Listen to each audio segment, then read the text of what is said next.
maka perang ini akan menjadi siklus yang tidak berkesudahan selama solusi Palestina itu belum selesai. Maka sekarang kepentingan internasional, regional, Palestina maupun Israel adalah segera mewujudkan solusi Palestina. Kalau ingin perang ini tidak terulang lagi. Bahkan perang ini tidak hanya sampai ke perang Gaza, ini berpotensi menjadi perang regional. Dan sebetulnya perang regional sudah meletus ini.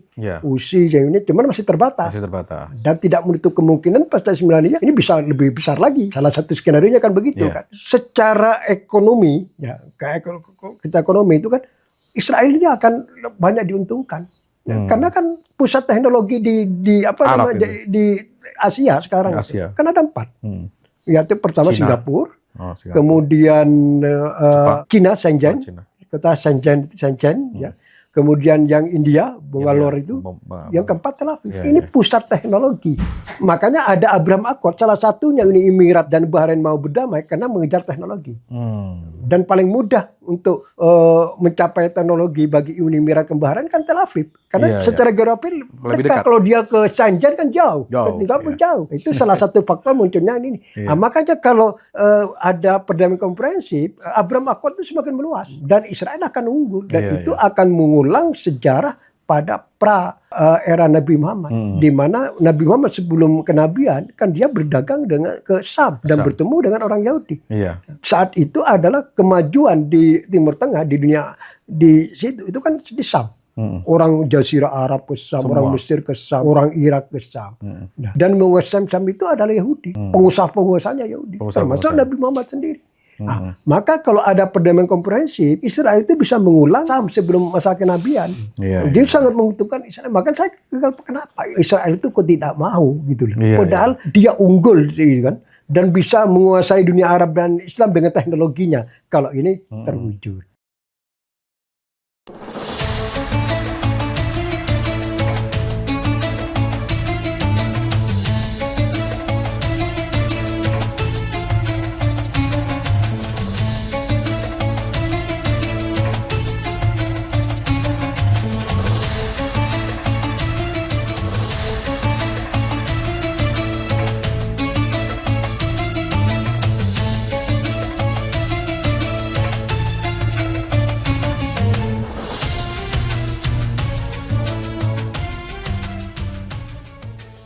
Bismillahirrahmanirrahim. Assalamualaikum warahmatullahi wabarakatuh.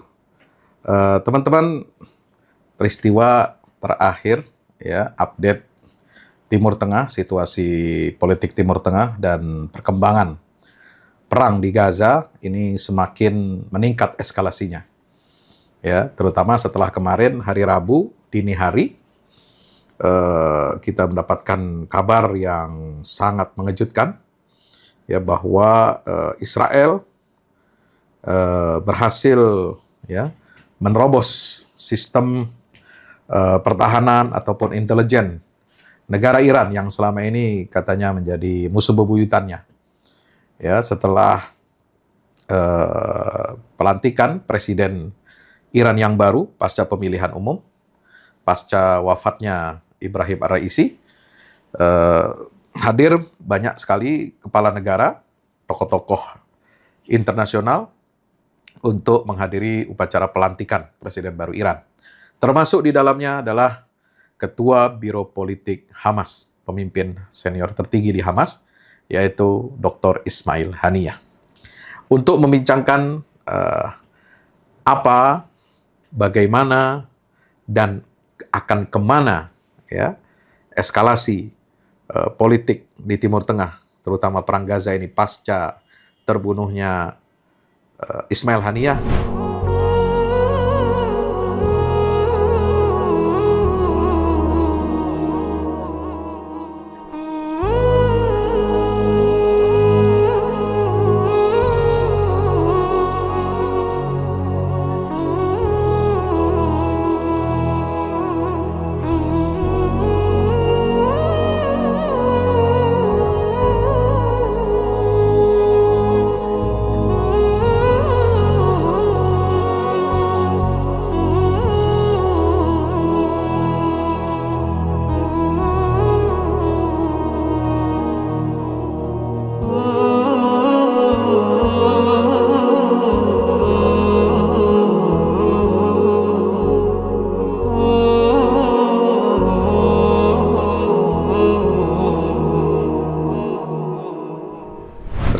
kita saat ini sudah ada tokoh wartawan senior ya yang sudah pensiun dari Kompas. Pengamat Timur Tengah. Pengamat Timur Tengah. Alhamdulillah. Ini beliau 30 tahun ya. Base camp-nya di Kairo. Ya, mengamati gejolak-gejolak politik, militer, peperangan-peperangan, ya, konflik-konflik yang ada di Timur Tengah dari jarak dekat. Ya, ini bersama kita Bapak Mustafa Abdurrahman. Assalamualaikum, Mas. Waalaikumsalam. Baru pulang dari Kairo kemarin? Ya, baru ini sudah 2 mingguan ya. Sudah 2 Saya minggu. balik lagi dari Kairo. Balik di Kairo. Dan ya seperti disampaikan tadi, kita semua dapat berita yang mengejutkan. Rabu dini hari, Kepala Biro Politik Hamas Ismail Haniyah tewas di kota Teheran. Pertanyaannya, kok bisa? Ya, selama ini kan Ismail Haniyah kan sudah sering ke Irak. Ya. Ada apa acara, apa kenegaraan, ataukah kunjungan biasa gitu ya. Tapi kenapa sekarang timingnya? Dan juga hampir berbarengan dengan itu, ya Wakil Ketua Hizbullah, ya yang bertanggung jawab secara militer itu Fuad Shukri, Fuad Shakur atau Fuad Shukri itu juga dibunuh oleh Israel, oleh Mossad juga ini. Ya. Ini bagaimana Anda melihatnya? Kenapa bisa seperti ini? Padahal menurut kabar, ya analisa militer, ahli militer Timur Tengah, Israel ini sedang kewalahan, sedang kehabisan amunisi, sampai datang ke Kongres Amerika minta bantuan lagi lebih banyak, dan dia kebingungan bagaimana cara mengakhiri perang ini. Apakah Anda melihat ini adalah salah satu cara safe exit buat Israel untuk mengakhiri perang ini dengan membunuh 2 tokoh papan atas ini? Ya, apa yang terjadi di Teheran Rabu dini hari, di mana Kepala Biro Politik Hamas Ismail Haniyah tewas, konteksnya tidak lepas dari perang Gaza yang sudah berlangsung hampir 10 bulan. Masya Allah.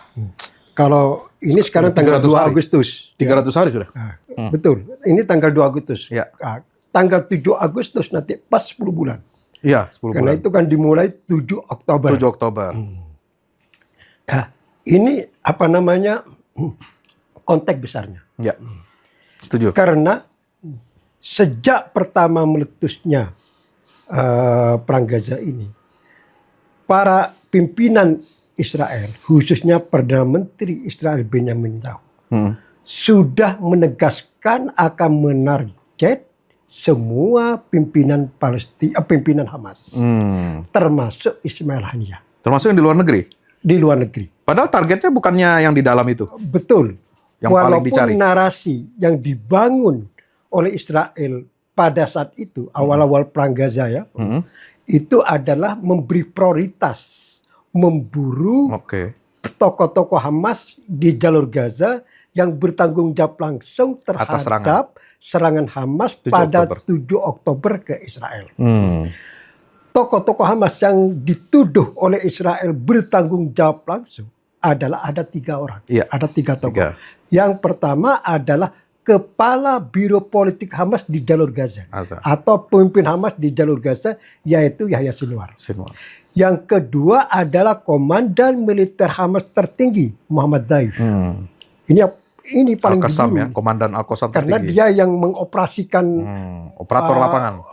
Operasi Hamas 7 Oktober itu. Yang ketiga adalah Abu Ubaidah, juru bicara Hamas. Nah, 3 ini yang dibangun narasi oleh Israel sedemikian rupa untuk menjadi target prioritas. Tapi juga Israel tidak menyebut juga adalah tokoh-tokoh di pengasingan. Cuma saat itu belum prioritas. Yang pertama. Jadi tidak lepas dari konteks perang Gaza. Yang kedua, kenapa Israel memilih timing sekarang? Sebentar. Itu tiga DPO kalau bisa daftar pencarian orangnya Israel nih. Tiga-tiganya ini belum sampai sekarang belum berhasil. Belum sekarang. Jadi Israel bisa dianggap gagal memburu atau menemukan 3 tokoh Hamas di Gaza itu hidup atau mati sampai sekarang. Sampai sekarang. Itu bagian atau bisa disebut merupakan kegagalan besar Mesir, ke Israel, baik dalam konteks intelijen maupun militer. Kegagalan besar. Tapi kemarin pada hari kematian mohon maaf Ismail Haniyah, itu juru bicara Israel IDF secara sepihak mengklaim bahwa Muhammad Deif sudah terbunuh 2 minggu yang lalu dalam serangan di Khan Yunis. Tapi tidak ada keterangan resmi dari Hamas. Tidak diklaim oleh Hamas sampai sekarang. Itu hanya klaim sepihak. Jadi belum bisa dipertanggungjawabkan kebenarannya. Gitu kan. Iya. Dan diumumkan pas setelah Ismail Haniyah kena gitu kan. Ada apa gitu. Jadi kembali kepada timing. Timing mengapa Israel mengambil keputusan politik membunuh Ismail Haniyah di Teheran dan saat ini. Itu. Ketika acara pelantikan Presiden Iran baru. Yang pertama, konteks besarnya adalah tidak lepas dari Perang Gaza. Yang kedua adalah situasi di Amerika Serikat. Di Amerika Serikat sedang menghadapi pemilu. Iya, betul. Jadi kontestasi di Amerika itu tidak lepas juga dari apa yang terjadi di Teheran. Kalau bicara tentang apa yang terjadi situasi politik di Amerika, Joe Biden baru mengumumkan tidak mencalonkan. Kemungkinan yang maju wakilnya sekarang. Ini yang dianggap oleh Netanyahu bahwa posisi Amerika ini sedang lemah. Jadi Amerika tidak bisa menekan Israel, misalnya mencegah Ismail Haniyah supaya tidak dibunuh. Berarti dia menggunakan celah kesempatan itu. Dan seandainya terjadi, yang seperti sekarang sudah terjadi, dibunuh oleh Israel misalnya, Amerika tidak bisa berbuat banyak. Karena sekarang dalam konteks kontestasi domestik di Amerika. Dan siapapun presiden Amerika atau calon presiden Amerika butuh suara Yahudi. Suara Yahudi di Amerika sangat penting.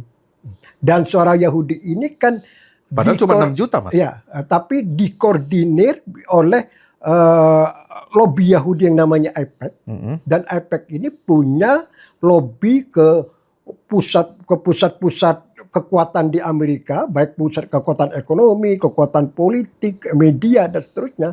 Ini kekuatan AIPAC yang sesungguhnya lobby Yahudi. Jadi walaupun umat Yahudi, orang Yahudi di Amerika tidak terlalu banyak, hanya sekian juta, 6 juta. Tapi pengaruhnya itu. Ininya banyak. Betul, termasuk keuangan, termasuk finansial, perbankan, macam-macam, politik juga, keamanan media juga. Termasuk anggota Senat tuh banyak sekali. Betul. Jadi kemudian di Majelis Dewan Keamanan Nasional Amerika juga banyak. Betul. Jadi siapapun calon presiden Amerika sangat butuh pada AIPAC ini. AIPAC, American, Israel. Apa tuh singkatannya? Ya gitulah. Ya itu lobby Yahudi ya. Kelompok komunitas organisasi lobby Yahudi di Amerika yang terkenal sangat kuat gitu kan. Nah, Netanyahu khususnya dan elit Israel melihat ini. Melihat ini ya. Ini faktor yang cukup penting karena Amerika ini kan negara yang masih sangat punya pengaruh kuat pada Israel. Power ya. Dan Amerika saat ini dalam situasi kontestasi dianggap kepemimpinan sekarang lemah. Karena menghadapi pemilu dan Biden tidak mencalonkan lagi gitu ya. Yang ketiga, faktor yang ketiga, ini tidak kalah pentingnya, situasi domestik Israel. Saya ulang lagi, setelah Israel ini gagal menemukan hidup atau mati 3 tokoh Hamas di Gaza. Itu kan merupakan kegagalan. 10 bulan coba bayangkan. Mengerahkan semua kekuatan militer intelijennya ini ternyata masih gagal. Kemudian yang kedua, kegagalan Israel belum menemukan tawanan yang itu yang berjumlahnya sekitar 100. Masih ada 100 lagi. Dan itu cukup banyak. Di mana? Kan gagal total Israel. Dikatakan Israel itu canggih intelijennya di berbagai negara, tapi di jalur Gaza dia lumpuh. Gagal total. Nah, jadi seperti anak kecil dipermainkan sama orang dewasa ya. Itu kan desakan terhadap Israel kan ini tanya kan luar biasa. Desakan. Demo di sana juga sering keluarga tawanan itu supaya Netanyahu segera gencatan senjata. Mencapai transaksi dengan Hamas dalam bentuk gencatan senjata dengan imbalan tukar menukar tawanan itu. Itu cukup kuat di Israel. Kuat. Para keluarga tersebut sering juga menggelar demo di depan rumahnya Netanyahu. Bukan hanya di kantornya, di depan rumahnya. Kadang sampai malam, pagi, tidak tahu waktu. Ini kan tekanan. Tekanan politik dan psikologis juga. Kan gitu kan. Nah, mental dia. Untuk menutupi kegagalan ini, maka bisa jadi Israel itu mengubah prioritas target. Yang semula targetnya 3 orang, tapi dia gagal, maka kemudian beralih menarget pimpinan Hamas yang di luar negeri, termasuk atau khususnya Ismail Haniyeh. Dan berhasil. Dan ini bagi Netanyahu, ini kan menutupi kegagalannya di Gaza kan. Nah, dan dia berhasil di Teheran. Ya lumayan lah dia untuk mengangkat popularitas dia di Israel. Dan ternyata cukup berhasil. Karena setelah diumumkan Ismail Haniyeh tewas di Teheran, banyak kelompok-kelompok Israel itu pesta. Pesta artinya demo dengan merayakan tewas Ismail di Tel Aviv, di Haifa, di Yerusalem, pesta. Bagi Israel itu sebuah kemenangan. Ini kan jelas yang paling mengambil manfaat dari ini kan PM Netanyahu. Netanyahu dari peristiwa besar ini. Dan ujung-ujungnya bisa melupakan sejenak lah. Betul. Ada hiburan. Yang menutupi kegagalan di jalur Gaza. Dengan keberhasilan di Teheran. Nah, ujung-ujungnya tujuan Netanyahu itu kan memperpanjang kekuasaannya. Oh gitu. Kan gitu. Memperpanjang kekuasaannya. Nah, sekarang kan posisi politik Netanyahu ini kuat nih setelah tewasnya Ismail Haniyeh di Teheran nih. Posisi politik dia dalam negeri kan. Kelompok garis keras koalisinya ini seperti yang dari kelompok agama, karena dia kan bisa berbicara sekarang. Ini bisa sukses. Bisa berhasil membunuh Ismail Haniyeh sekarang. Minta tambahan waktu lah kira-kira begitu. Dengan sendirinya kan dukungan politik dia semakin kuat. Nah, dan ini target kakap. Dampak, betul, itu tertinggi. Dampak dari ini ada 2 skenario. Ada 2 skenario. Bisa jadi Netanyahu ini menjadikan amunisi atau modal tewasnya Haniyeh itu untuk bisa berunding lagi dengan Hamas dan memberi konsesi lebih besar. Karena dia sudah merasa posisi terhormat karena berhasil membunuh pemimpin tertinggi dengan Hamas Kemudian juga dia bisa berbicara bangga di depan kelompok garis keras di Israel bahwa saya ini sukses. Jadi kalau saya memberi konsesi misalnya, itu tidak ada masalah. Karena saya kalau misalnya tidak terjadi Teheran, di Gaza ini posisi dia berat. Dianggap gagal nanti. Dia kalah perang. Kalau dia sekarang bisa bicara saya sudah menang ini.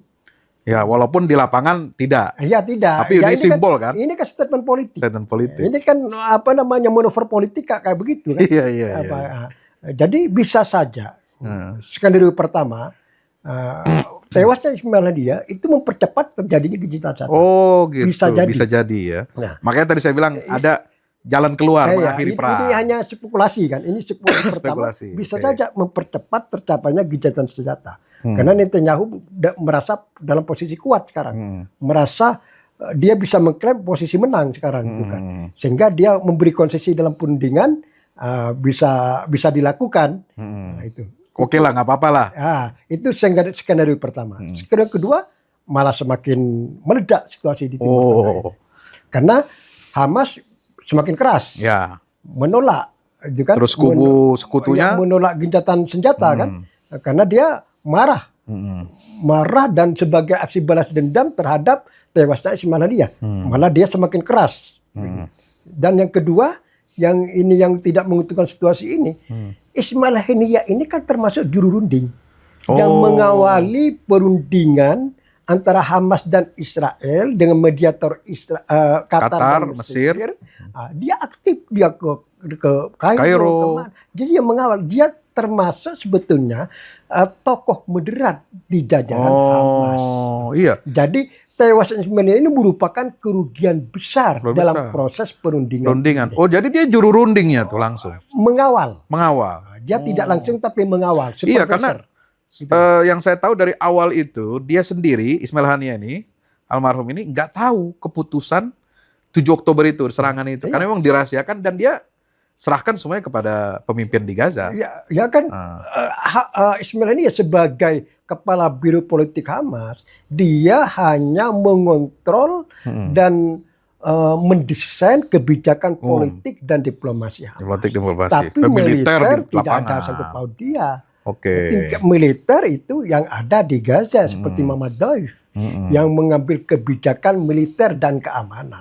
Nah, sebetulnya dalam struktur Hamas itu jelas. Kepala biro politik itu sama sekali tidak ada sangkut pautnya dengan militer. Dan keamanan. Dia politik dan diplomasi.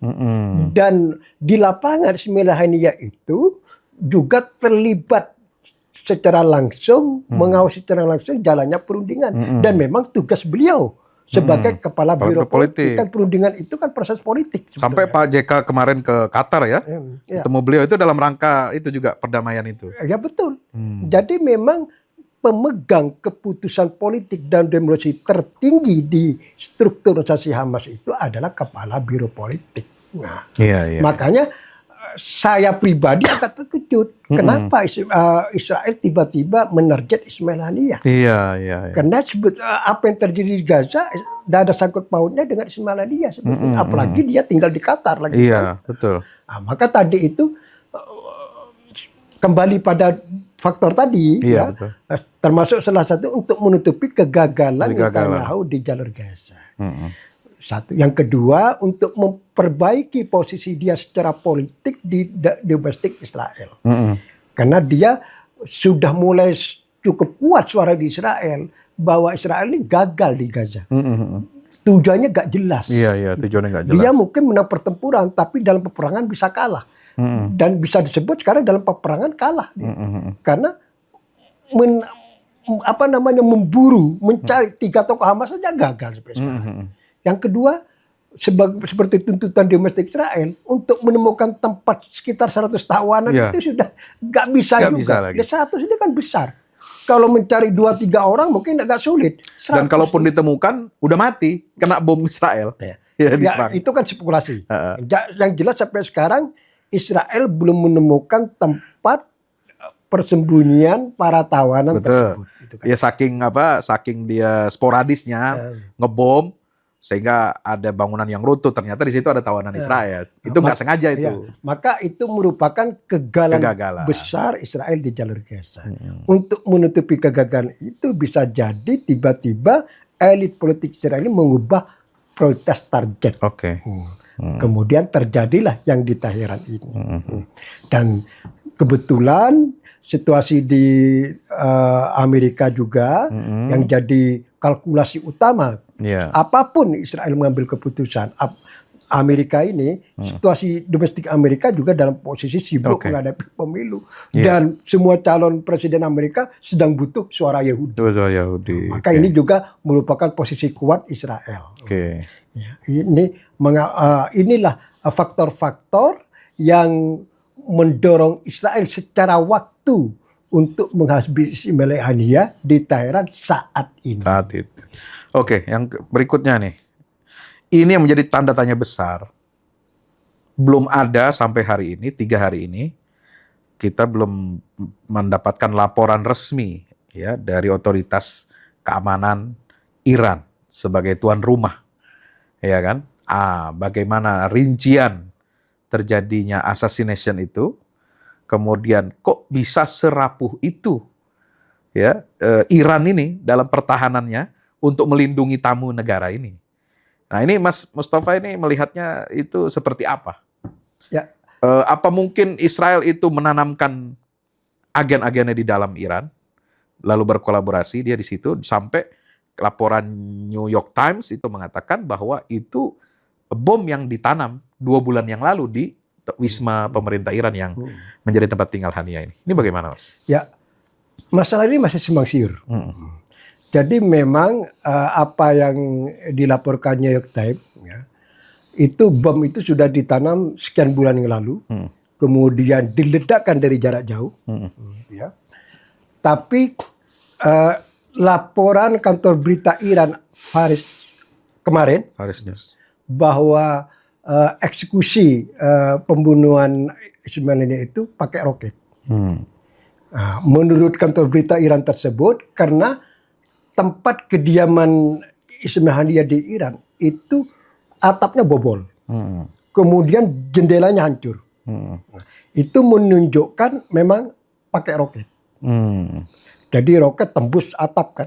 Berarti kan kalau atapnya yang hancur di atas, berarti kan ini datang dari atas kan, ke dalam. Nah, kalau saya pribadi saya lihat, saya percaya dua-duanya. Jadi juga ada bom yang ditanam di bawah kediaman itu sekian bulan, ya. Kemudian juga mempersiapkan serangan roket. Itu kenapa? Untuk mengantisipasi takut bom ini yang ditanam gagal.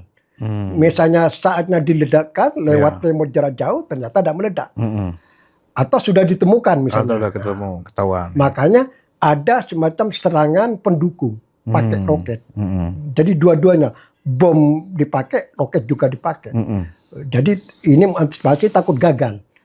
Ini menunjukkan kalau misalnya dipakai model serangan dari dua arah, dari bawah dan dari atas, ini menunjukkan bahwa perencanaan ini perencanaan besar.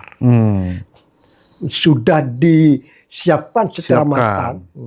Karena itu coba bayangkan, misalnya sudah menanam bom di bawah kediaman itu, tapi masih pakai roket juga. Itu kan dia takut sekali kalau ini gagal. Ini harus sukses. Nggak boleh gagal. Maka dipakai dua-duanya, dari atas dan dari bawah. Dan ternyata ya sukses juga. Sukses. Jadi apa yang menyebabkan kerapuhan ini? Kalau misalnya dari atas, berarti kan ada intercept, pelanggaran terhadap udara. Nah, apakah ini dilontarkan roket itu dari dalam Iran atau dari luar? Itu dua-duanya kan mestinya harusnya terdeteksi. Ya, ini tamu negara yang paling berbahaya, kan? Artinya harus perlindungannya itu nomor satu gitu.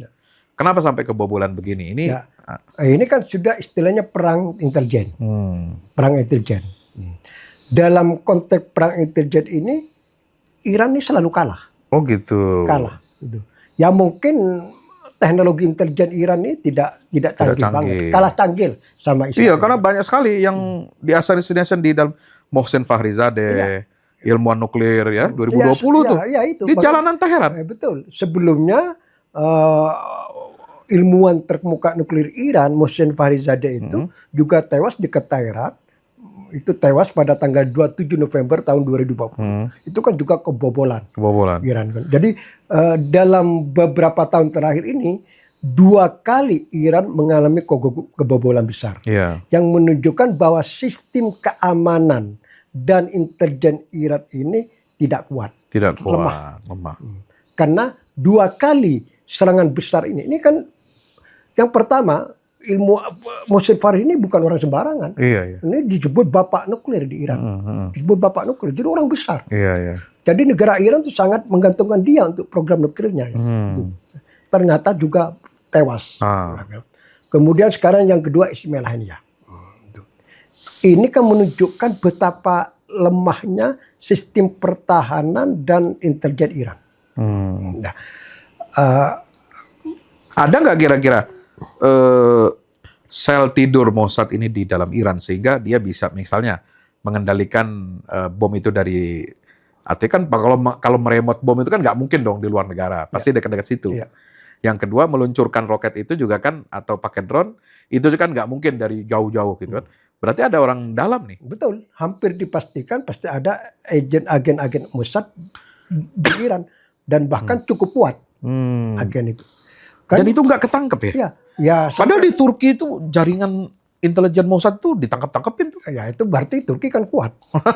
Bisa Turki. Bisa Iran itu ya? nggak bisa. Iran Karena nggak bisa ketika tewasnya Mohsen Fakhrizadeh, di tahun 2020 itu kan muncul di media sosial ledekan kan. Ternyata Mossad ini ada di semua pojok di kota Teheran. Kalau begini. Nah, itu jadi sebenarnya ada ledekan media sosial. Sudah ada begitu ya. Netizen Iran yang sampai segitu berani meledek seperti itu. Kita ini harus hati-hati karena di setiap pojok di kota Teheran ternyata mungkin ada Mossad. Nah, setelah tewasnya Mohsen Fakhrizadeh. Jadi itu kan sebuah peringatan sebetulnya. Suara netizen kan sebuah peringatan. Tapi ternyata terjadi lagi yang kedua kalinya sekarang. Bahkan yang lebih besar lagi. Kan gitu. Ini ya mengapa ini terjadi? Ya, mengapa sistem keamanan dan intelijen Iran lemah? Ya mungkin salah satu faktornya itulah akibat embargo Barat sejak meletusnya revolusi Iran tahun 79 sampai sekarang yang membuat arus teknologi ke Iran itu seret. Beda dengan Turki ya. Beda dengan Turki, Turki kan negara terbuka banget. Bahkan dia bagian dari NATO. Kan. Nah itu kan Iran sebaliknya. Iran sangat seret sehingga untuk memperbarui suku cadangnya dalam sistem keamanan intelijennya dia tidak bisa seleluasa negara lain. Jadi kemampuannya menjadi sangat terbatas.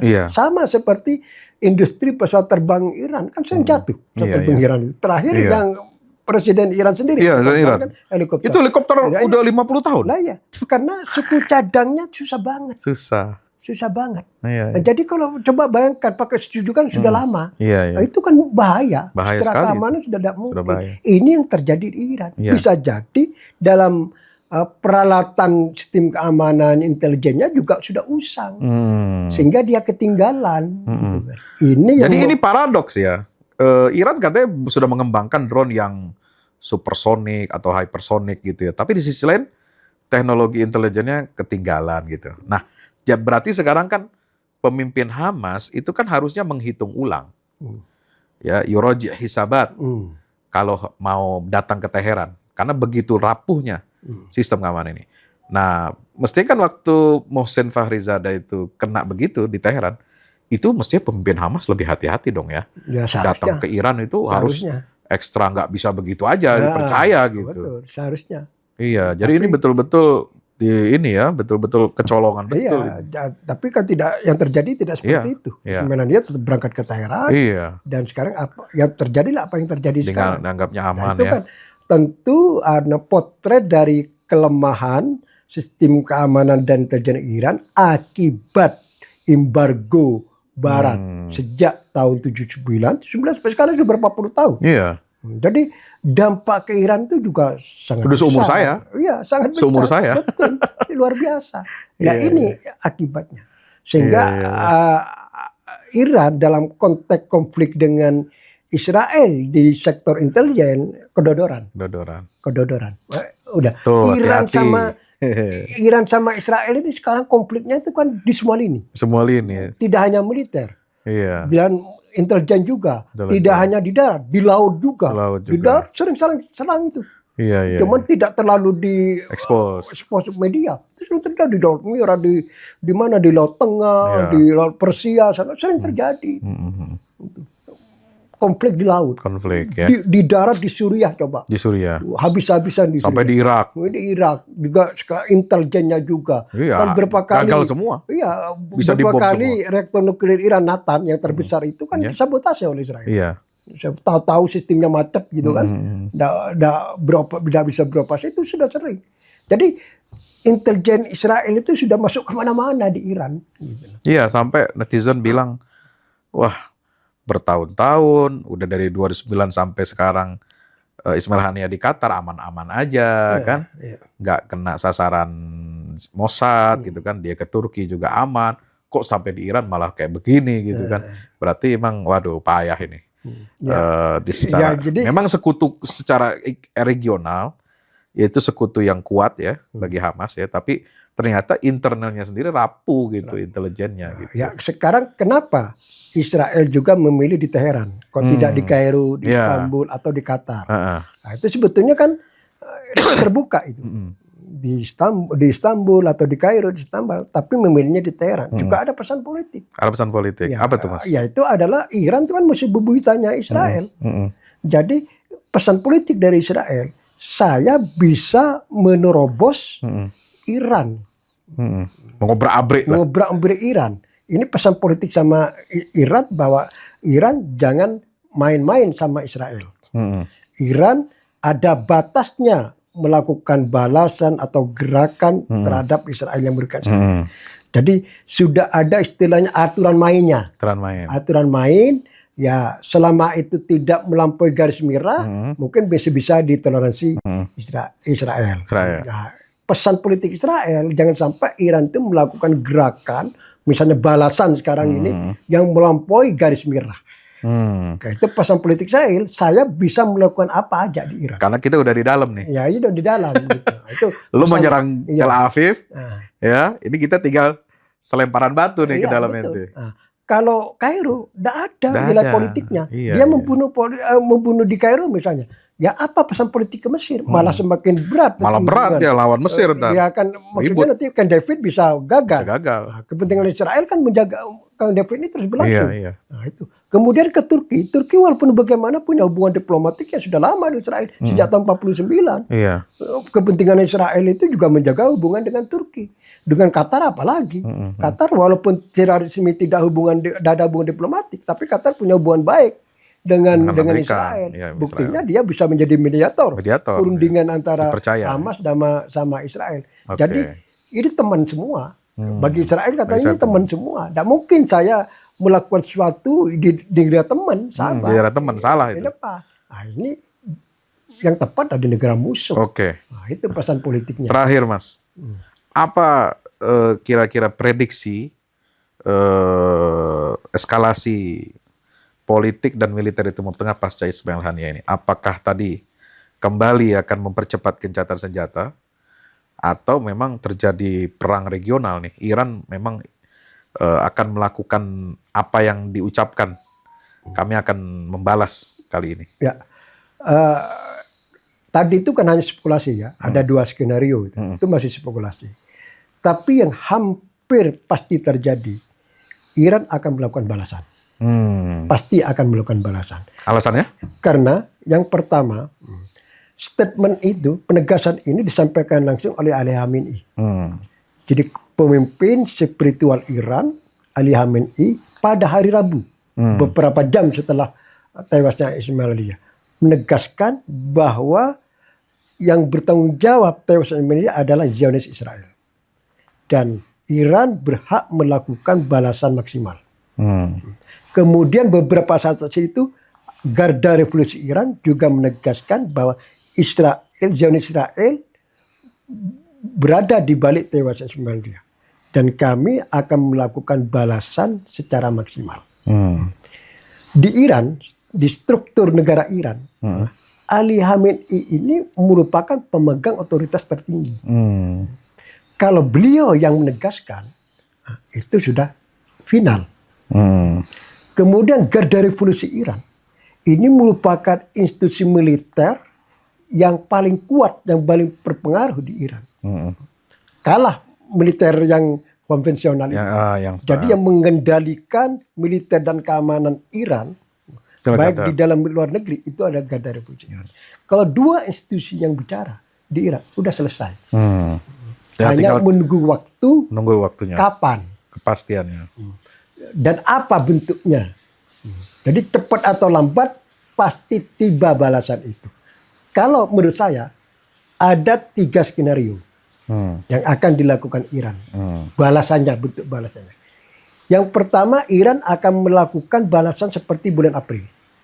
Yang kemarin. Jadi kan Iran bulan April itu kan menembakkan sekitar 300 drone jarak jauh, rudal balistik dan rudal jelajah.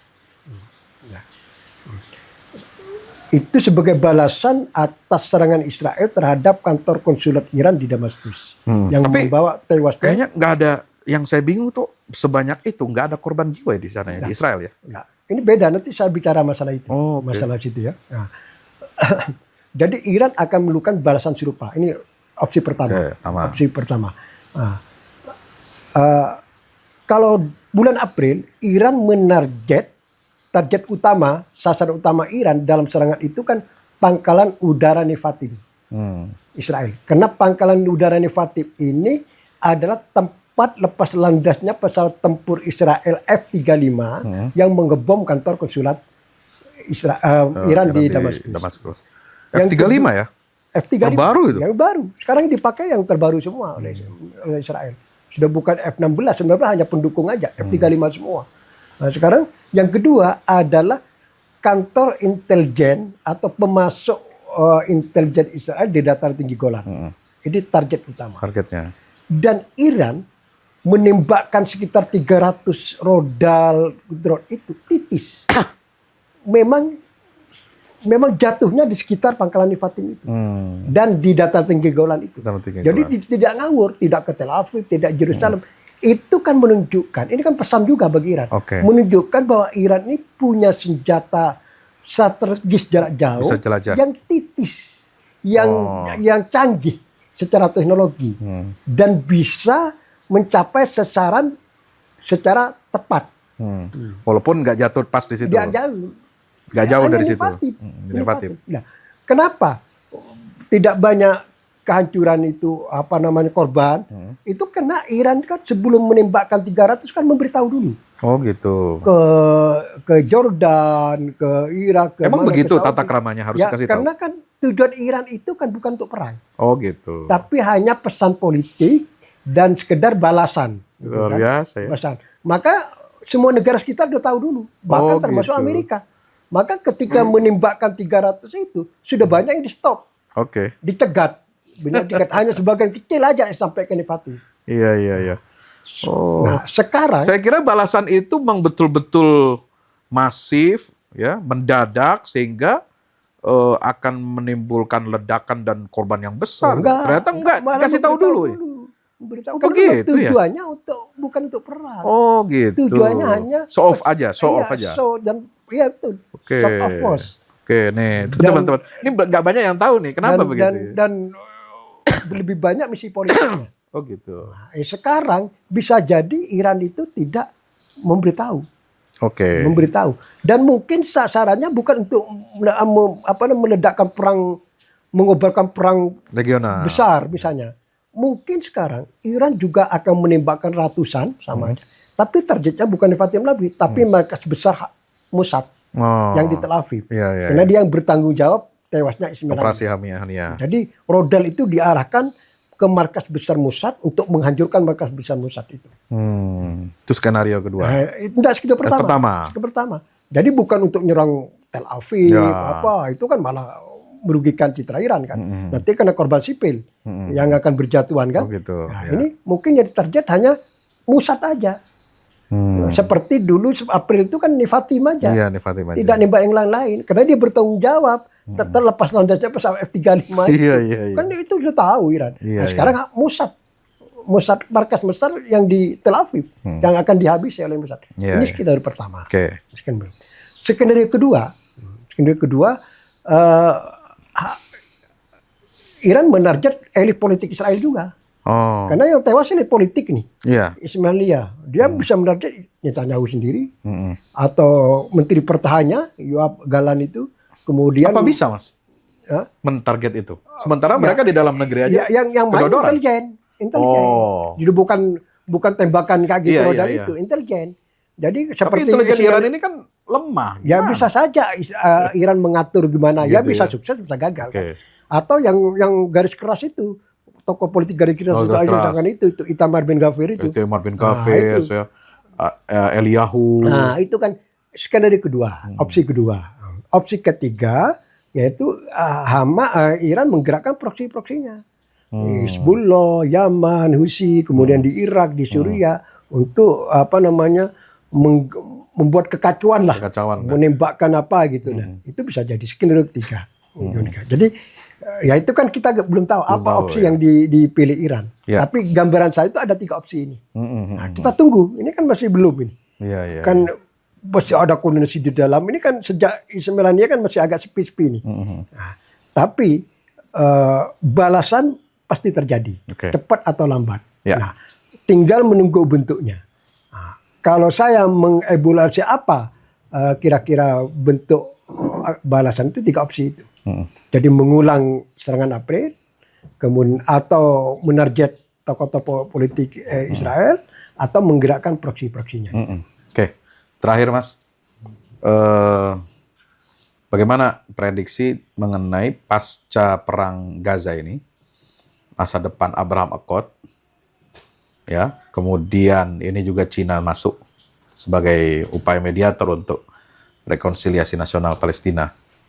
Nah, masa depan kira-kira melihat Palestina ke depan ini seperti apa? Ya, perang Gaza ini kan perang yang paling berdarah. Perang yang membawa korban terbesar sejak perang Arab Israel pertama tahun 48. Perang Gaza ini yang di mana rakyat Palestina membayar sangat mahal. Allahu Akbar. Sudah lebih dari 100.000 korban yang jatuh antara tewas dan luka-luka. Belum Gaza yang hancur total. Sudah tidak layak dihuni lagi. Jadi proses pembangunannya mungkin butuh bertahun-tahun. Ini harga yang dibayar oleh rakyat Palestina. Sangat mahal. Maka perang Gaza hendaknya atau janganlah berakhir dengan sia-sia. Artinya perang Gaza ini harus membawa solusi Palestina. Jadi solusi Palestina ini harus terwujud. Karena tanpa solusi Palestina, perang ini akan berulang terus. Berulang lagi. Mungkin perang Gaza ini berakhir. Hamas mungkin lemah atau habis kalau kita mengikuti narasi Israel. Tapi apakah perang Israel-Palestina berhenti? Tidak. Akan muncul lagi generasi baru Palestina yang mendatang. Bisa 5 tahun, 10 tahun lagi yang akan mengobarkan perang lagi terhadap Israel.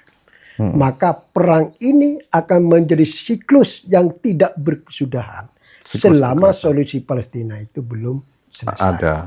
Maka sekarang kepentingan internasional, regional, Palestina maupun Israel adalah segera mewujudkan solusi Palestina ini. Kalau ingin perang ini tidak terulang lagi.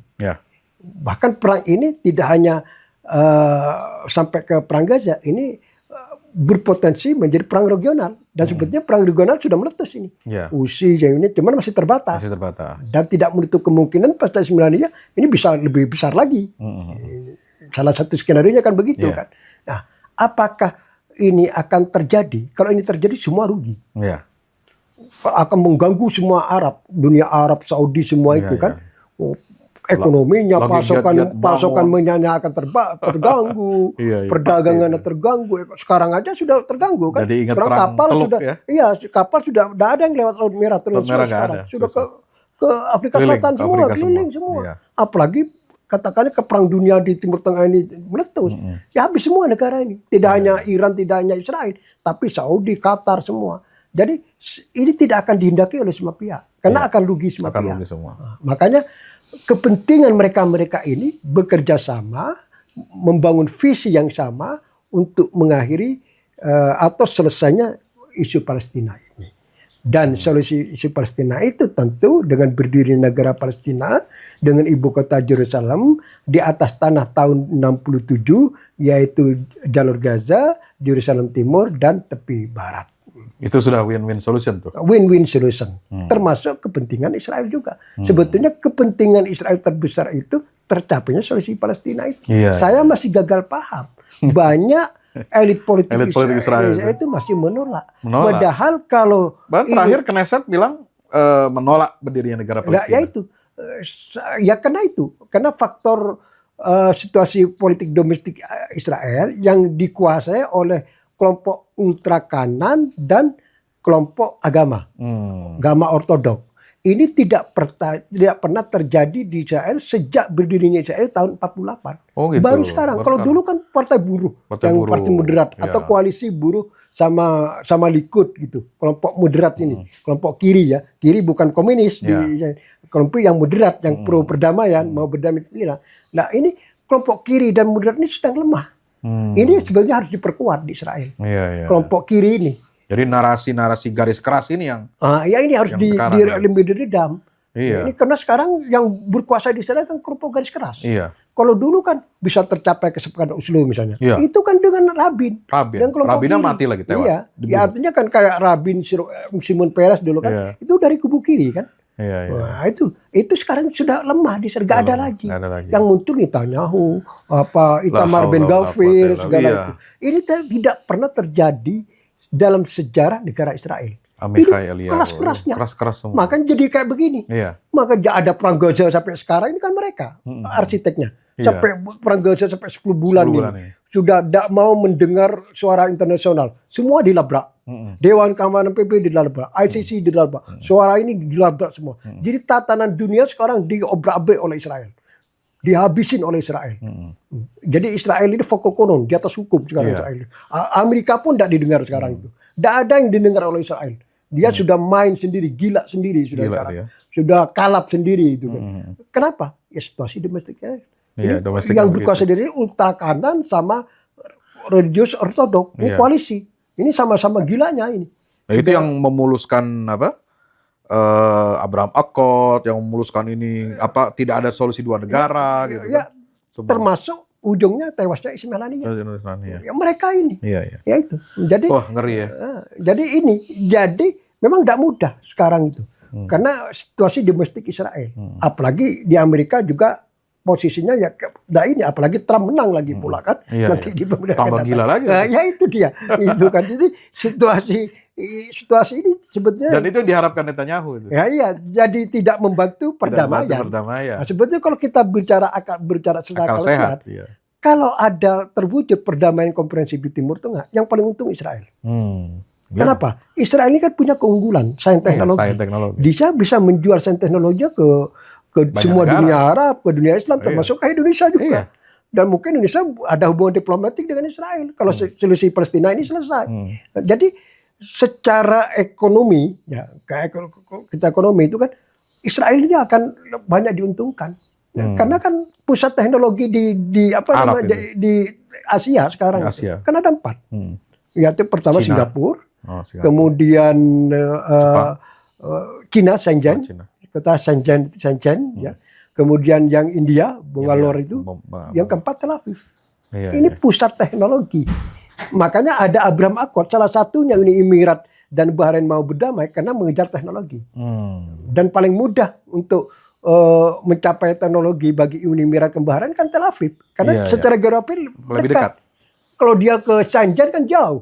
Singapura jauh.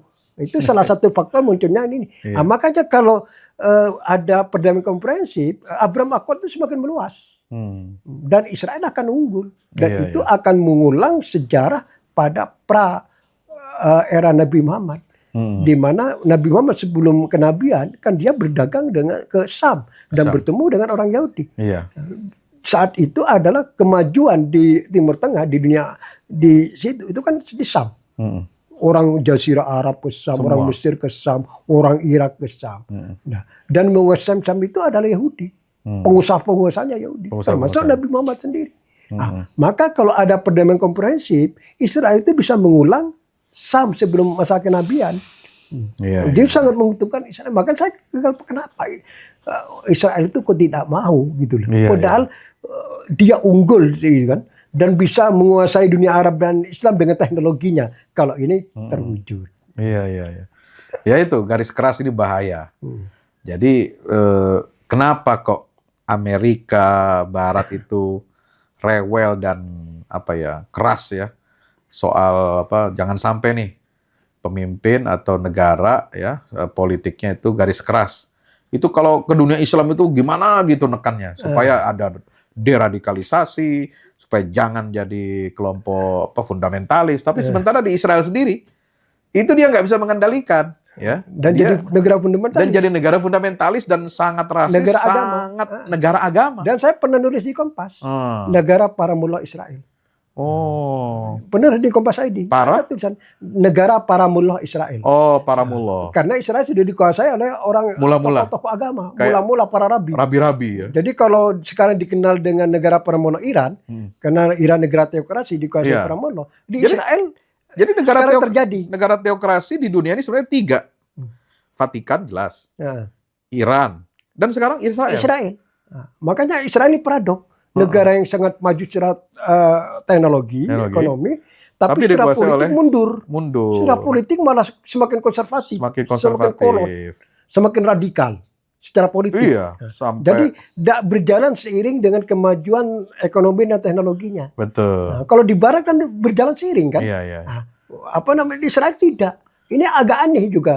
Jadi teknologinya semakin maju, ekonominya maju, tapi politiknya makin mundur. Makin konservatif, makin radikal, fundamentalis ya. Semakin tutup mata terhadap tatanan dunia, dia maunya sendiri. Berarti percaya betul kepada tafsiran rabi-rabinya itu. Jadi sangat-sangat orientasi ke agama. Jadi semua sekarang rujukannya ke agama.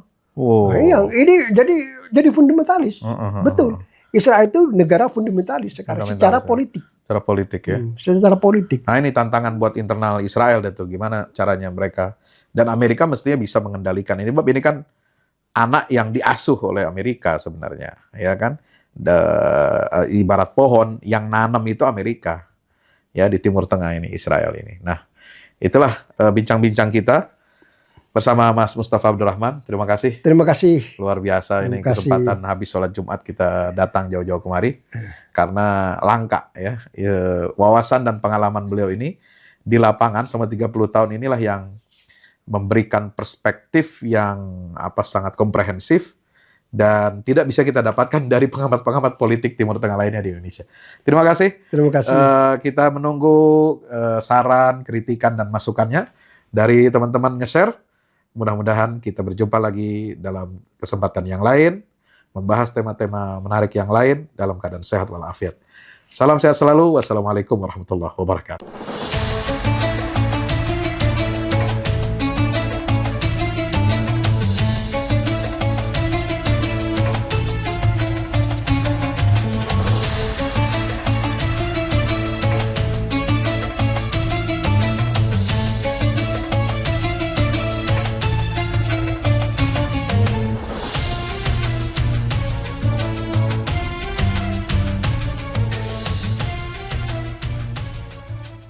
Assalamualaikum warahmatullahi wabarakatuh. Tahniah, barakallahu fikum untuk guru kita semua, Kiai Haji Fahmi Salim LCMA. Masya Allah, tabarakallah, launching 2 buku Al-Mukarram, buku Wahai Anakku dan Runtuhkan Zionis. Dan selamat tahniah juga untuk peresmian gedung Al-Fahmu Institute, Pusat Dakwah Al-Quran. Pada 26 Sya'ban, hari Kamis, 1445 Hijrah, bertepatan dengan 7 Maret 2024. Saya, adik kelas Ustadz Fahmi Salim di Mesir, merasa ikut bahagia, ikut senang. Sekali lagi, tahniah, ajmal at-tahani, ungkapan selamat yang terindah untuk Kiai Haji Fahmi Salim LCMA. Barakallahu fikum. Wassalamualaikum warahmatullahi wabarakatuh.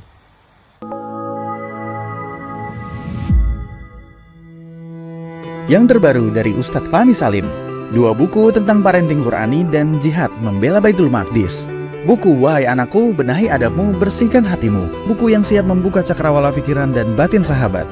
Buku Wahai Anakku, Benahi Adabmu, Bersihkan Hatimu disusun dengan mengambil inspirasi dari buah pena Imam Al-Ghazali, Ayyuhal Walad. Buku ini diformat dengan dialog orang tua pada anaknya. Meski begitu, dialog ini bisa dibaca secara umum bagi para calon orang tua untuk anak-anaknya kelak. Bentuk dialog kami dapati banyak dipakai dalam kisah-kisah di Al-Quran ketika menerangkan soal pengasuhan. Misalnya antara Nabi Ibrahim dan Nabi Ismail atau Luqman dan putranya. Hadirnya buku ini semoga menjadi penambah keilmuan kita agar tidak salah dalam membentuk generasi penerus yang menjadi pewaris amal jariah kita. Meninggalkan mereka, anak-anak kita sebagai investasi amal soleh yang akan terus mengalir kepada kita. Dapatkan buku Wahai Anakku, Benahi Adabmu, Bersihkan Hatimu segera.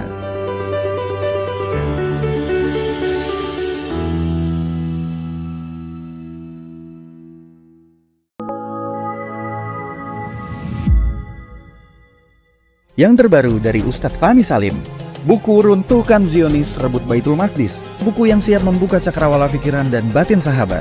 Sudah bisa dipesan sekarang juga. Hasil yang dicapai para mujahidin dalam pertempuran Badai Al-Aqsa 7 Oktober 2023 memiliki arti penting ataupun nilai strategis, bukan hanya dalam pembuktian bahwa kekuatan Israel bisa dikalahkan bahkan oleh pihak yang memiliki persenjataan jauh di bawahnya, melainkan juga dalam menyadarkan dunia Islam, terutama para pemimpinnya yang memilih menjadi penonton ketimbang membantu sesama saudaranya. Buku ini adalah salah satu bentuk dukungan dan ikhtiar dengan niat berjuang bersama-sama dengan mujahid Palestina. Tak sekedar memberikan informasi, membeberkan fakta atau data kepada halayak di Indonesia. Buku ini juga hadir untuk meluruskan tudingan bahkan fitnah terhadap para pejuang di sana. Betapapun kita berada jauh dari Al-Quds, melalui buku ini kita akan dapatkan bagaimana kita bisa memperoleh pahala yang sebanding dengan para pejuang di garda terdepan di negeri perlawanan Palestina. Dapatkan buku Runtuhkan Zionis Rebut Baitul Maqdis segera.